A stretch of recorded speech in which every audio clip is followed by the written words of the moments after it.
ইকোনমিস্টের মতো পত্রিকা যখন সরকারের এভাবে সমালোচনা করে, ইকোনমিস্টের মতো পত্রিকা যখন বলে যে কোনো দলকে নিষিদ্ধ করা গণতন্ত্রের দিকে যাওয়ার পথে কোনো ভালো কাজ নয়, তখন বুঝতে হবে ডক্টর ইউনূসের গ্রহণযোগ্যতা সারা দুনিয়াতেই কমে যাচ্ছে।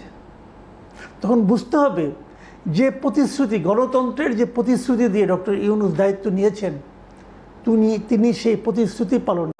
আসসালামু আলাইকুম। অন্তর্বর্তীকালীন সরকারের মেয়াদ প্রায় 1 বছর কিন্তু হতে চলেছে, 11 মাস তো হয়ে গেল।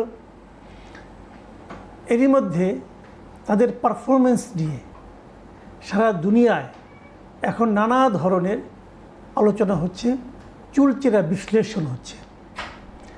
কেমন করছে ডক্টর ইউনূসের নেতৃত্বাধীন এই সরকার? পশ্চিমা বিশ্বে, যে বিশ্বের উপর সবচেয়ে বেশি নির্ভর করতেন ডক্টর ইউনূস নিজে, যতবার উনি আওয়ামী লীগ সরকারের সঙ্গে বিরোধী জড়িয়েছেন, অথবা বলা যায় আওয়ামী লীগ সরকার অথবা শেখ হাসিনা সরকার জড়িয়েছে ডক্টর ইউনূসের সঙ্গে বিরোধে, ততবার কিন্তু ডক্টর ইউনূসের পক্ষে দাঁড়িয়েছে পশ্চিমা বিশ্ব, পশ্চিমা মিডিয়া। সেই পশ্চিমা বিশ্ব এবং পশ্চিমা মিডিয়া তাদের কথাবার্তা শুনে এখন যেন মনে হচ্ছে তারা ডক্টর ইউনূসের বিপক্ষে কথা বলছে। এই পরিবর্তনটাকে ডক্টর ইউনূস কীভাবে গ্রহণ করবেন? উনি কি এ সমস্ত ব্যাপারে সচেতন আছেন? কিছুদিন আগে উনি লন্ডন সফরে গিয়েছিলেন, অনেকের সঙ্গে দেখা করেছেন, অনেকের সঙ্গে দেখা করতে চেয়েছেন কিন্তু পারেননি। কোথাও সম্মানিত হয়েছেন, কোথাও কিঞ্চিত অপমানিত হয়েছেন। ইন্টারভিউ করেছেন একাধিক, নানা জনের নানা কথা। এই সময় উনি ইকোনমিস্টকেও একটা ইন্টারভিউ দিয়েছিলেন। সেই ইকোনমিস্টে, দ্য ইকোনমিস্টে 2 দিন আগে তারা এই বাংলাদেশের প্রসঙ্গ নিয়ে তাদের একটা রিপোর্ট প্রকাশ করেছে। এই রিপোর্টটার শিরোনাম তাদের অনলাইন সেকশনে একভাবে আছে এবং প্রিন্ট সংস্করণে আরেকভাবে আছে। প্রিন্ট সংস্করণে লিডার্স শাখায় এটার শিরোনাম হয়েছে আনব্যান দ্য আওয়ামী লীগ, মানে আওয়ামী লীগকে ব্যান না করা, এই ছিল শিরোনাম। আর এটাই যখন অনলাইনে প্রচারিত হয়েছে, সেখানে লেখা হয়েছে banning the opposition is no way to revive Bangladesh democracy, মানে বাংলাদেশের যে গণতন্ত্র সেটাকে ফিরিয়ে আনার ক্ষেত্রে বিরোধী দলকে ব্যান করা কোনো পথ হতে পারে না। বুঝতে পারছেন, ডক্টর ইউনূস এ সময়ে রাজনৈতিক অঙ্গনে সবচেয়ে বড় যে স্টেপটা নিয়েছেন, সেটা নিয়েই উনি সবচেয়ে বেশি বেকায়দায় পড়ে গেছেন। উনি আওয়ামী লীগকে ব্যান করে ঠিক করেননি। হয়তো বলবেন আওয়ামী লীগকে তো ব্যান করা হয়নি। হ্যাঁ, ব্যান করা হয়নি, কিন্তু আওয়ামী লীগের কর্মকাণ্ডকে, রাজনৈতিক কর্মকাণ্ডকে নিষিদ্ধ ঘোষণা করা হয়েছে যতদিন পর্যন্ত না বিচার হয়। তো বিচার তো আর কালকে হচ্ছে না। এই বিচার হতে যদি 5 বছর লাগে, তো 5 বছর আওয়ামী লীগ কোনো রাজনৈতিক কর্মকাণ্ড করতে পারবে না। আর আপনি যতই বলেন না কেন, যত যাই বলেন না কেন, আপনি প্রমাণ করতে পারবেন না যে এই সিদ্ধান্তটা, এই যে আওয়ামী লীগকে রাজনীতি করতে না দেওয়ার সিদ্ধান্তটা, এটাকে খুবই গণতান্ত্রিক সিদ্ধান্ত বলা যাবে। এটা প্রমাণ করা কঠিন, সম্ভব না, ইম্পসিবল। এটা জাস্ট গাইড জুড়ে আমি বলবো। আপনি হয়তো বলবেন এটা আইনের মাধ্যমে, আইন মানে একটা কালো আইনের মাধ্যমে, একটা নির্বাহী আদেশে একটা কালো আইনের মাধ্যমে এই কাজটা আপনারা করেছেন। এই যে গায়ের জোরে একটা সিদ্ধান্ত নেওয়া, আমি শুরু থেকেই কিন্তু বলে এসেছিলাম যে এই কাজটা এই সরকারের জন্য বুমেরাং হয়ে যাবে। তখন বিএনপি একটা খুব অদ্ভুত ভূমিকা পালন করেছে। বিএনপি মুখে মুখে বলেছে তারা কোনো দলের নিষিদ্ধ চায় না। যখন এই ঘটনাটা ঘটেছে, যখন সরকার এরকম একটা সিদ্ধান্ত নিয়েছে, তখন তারা কিন্তু কোনো প্রতিবাদও করেনি। সরকার ভেবেছে কেউ তো প্রতিবাদ করছে না, এটা বিরাট কাজ আমি করে ফেললাম।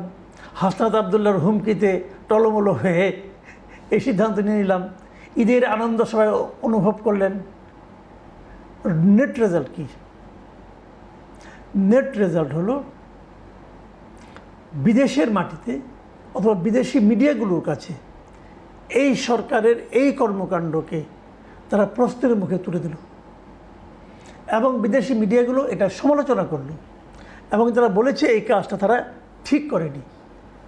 যে রাজনৈতিক ঐকমত্য গঠন করার কথা ছিল, শেখ হাসিনা সরকারের পতনের পর দেশটাকে সামনের দিকে অগ্রসর করে নেওয়ার জন্য যে যে পদক্ষেপগুলো নেওয়া উচিত ছিল, সেই সব পদক্ষেপ নেওয়ার ক্ষেত্রে সবচেয়ে বড় বাধার যে কাজটা, সে কাজটা হলো এই একটা রাজনৈতিক দলকে তার রাজনৈতিক কর্মকাণ্ডকে নিষিদ্ধ ঘোষণা করা।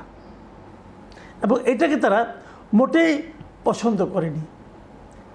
ইকোনমিস্টের লেখায় কি লেখা হয়েছে আমি একটু আপনাদের পড়ে শোনাই। ক্ষমতাচ্যুত আওয়ামী লীগের কার্যক্রম নিষিদ্ধ করার সিদ্ধান্ত গণতন্ত্র পুনর্গঠনের প্রতিশ্রুতির সঙ্গে সাংঘর্ষিক। মানে এই সরকার যে গণতান্ত্রিক পুনর্গঠনের যে প্রতিশ্রুতি দিয়েছে তার সঙ্গে এই সিদ্ধান্তটা সাংঘর্ষিক। বিতর্কিত সন্ত্রাস বিরোধী আইন সংশোধনের মাধ্যমে জারি করা নিষেধাজ্ঞা আইনি ও নৈতিকভাবে প্রশ্নবিদ্ধ। এটি সেই পুরনো রাজনৈতিক প্রতিশোধের চক্রকে আবার জাগিয়ে তুলতে পারে। ওই আগের যে প্রতিশোধের যে একটা মানে আপনার প্রতিপক্ষকে হেনস্থা করার, নিশ্চিহ্ন করার যে একটা ছিল, মানে আপনার পদ্ধতি ছিল, সেই পদ্ধতিটাকে আবার এটা জাগিয়ে তুলতে পারে। এবং সেই পদ্ধতিটা আমরা প্রয়োগ করতে দেখেছি আওয়ামী লীগ সরকারকে, আওয়ামী লীগকে। সেটাই আবার এরা করছে আওয়ামী লীগের বিরুদ্ধে। তারপর তারা আরও লিখেছে, এখনও ব্যাপক জনসমর্থন থাকায় বাংলাদেশের বর্তমান সরকারের উচিত আওয়ামী লীগের ওপর থেকে বিধিনিষেধ প্রত্যাহার করে তাদের নির্বাচনে অংশগ্রহণের সুযোগ করে দেওয়া। ইকোনমিস্টের এই নিবন্ধন, এই যে নিবন্ধ তারা লিখেছে, এই নিবন্ধকে আপনি উড়িয়ে দেবেন কিভাবে? এখন কি আপনি বলবেন যেটা আগে বিএনপির ব্যাপারে বলা হতো, আওয়ামী লীগ বলতো, বিএনপির পক্ষে কিছু গেলে আওয়ামী লীগ বলতো এটা বিএনপির লোকজন, জামাতের লোকজন টাকা দিয়ে করিয়েছে। এখন কি আবার এই সরকার বলবে এটা আওয়ামী লীগ টাকা দিয়ে করিয়েছে? আমরা একটা অদ্ভুত মানে মানসিকতা, অদ্ভুত আচরণ আমাদের সরকারগুলির মধ্যে দেখি। আমাদের সরকারগুলো সবসময় আমি দেখেছি যখনই নিজেদের বিপক্ষে যায় তখনই সেখানে যারা বিরোধী দলের ষড়যন্ত্র খুঁজে পায়। এখন ইকোনমিস্টকে সেই ষড়যন্ত্রের মধ্যে ঢুকে গেল কি না ডক্টর ইউনূস নিজে ভালো বলতে পারবেন। তবে ইউনূস সাহেবের গ্রহণযোগ্যতা পশ্চিমা বিশ্বে যে একটা বড় ধরনের ঝাঁকুনির মুখে পড়েছে, এতে আমার কোনো সন্দেহ নেই। দেখুন, এটাতে পুরো এই ইউনূস সরকারের 11 মাসের যে কর্মকাণ্ড তার বিশ্লেষণ করা হয়েছে। কি কতটুকু পেরেছে, কতটুকু পারেনি, অর্থনৈতিক খাতে কেন ভালো করেছে, চীনের দিকে ঝুঁকে পড়ার ব্যাপারটা বলেছে, চীনের দিকে ঝুঁকে পড়ুক এটা বাংলাদেশের অনেকেই চায় এটাও বলেছে। আবার পাশাপাশি এটাও বলেছে চীনের সঙ্গে ঝুঁকে পড়লে সেটা যুক্তরাষ্ট্রের সঙ্গে সম্পর্কের ক্ষেত্রে ক্ষতিগ্রস্ত হতে পারে, এটাও বলেছে। আবার তারা আরেকটা কথা বলে, তারা একটা জরিপ করেছে। তারা বলেছে যারা যারা নাকি নির্বাচনে এরই মধ্যে ভোট দিবে বলে সিদ্ধান্ত নিয়েছে, তারা তাদের মধ্যে একটা জরিপ করেছে। এবং সেই জরিপে কি হয়েছে, মাত্র 5% লোক এনসিপিকে সমর্থন করেছে, এইটা তাদের দাবি। মানে যে এনসিপি নতুন হয়েছে, ডক্টর ইউনূসের বদান্যতায় গড়ে উঠেছে, যাদের দাবির প্রেক্ষিতেই মূলত আওয়ামী লীগকে নিষিদ্ধ করা হয়েছে, সেই দলটির পেছনে মানুষের সমর্থন মাত্র 5%। এটা ইকোনমিস্টের হিসাব। সেখানে বিএনপির সমর্থন হলো 42%, জামাতে ইসলামের সমর্থন হলো 32%। এবং আওয়ামী লীগ নির্বাচনে অংশ নেবে না এটা তারা জানে, জেনে তারা আওয়ামী লীগের পক্ষে কিছু বলার সাহস পায়নি অথবা ভয় পেয়েছে।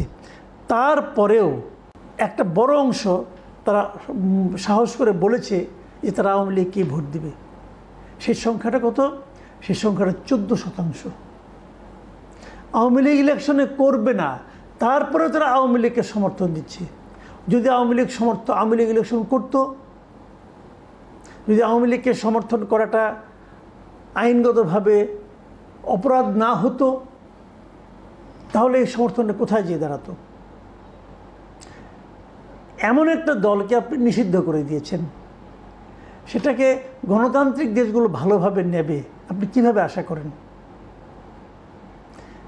ইকোনমিস্টের মতো পত্রিকা যখন সরকারের এভাবে সমালোচনা করে, ইকোনমিস্টের মতো পত্রিকা যখন বলে যে কোনো দলকে নিষিদ্ধ করা গণতন্ত্রের দিকে যাওয়ার পথে কোনো ভালো কাজ নয়, তখন বুঝতে হবে ডক্টর ইউনূসের গ্রহণযোগ্যতা সারা দুনিয়াতেই কমে যাচ্ছে।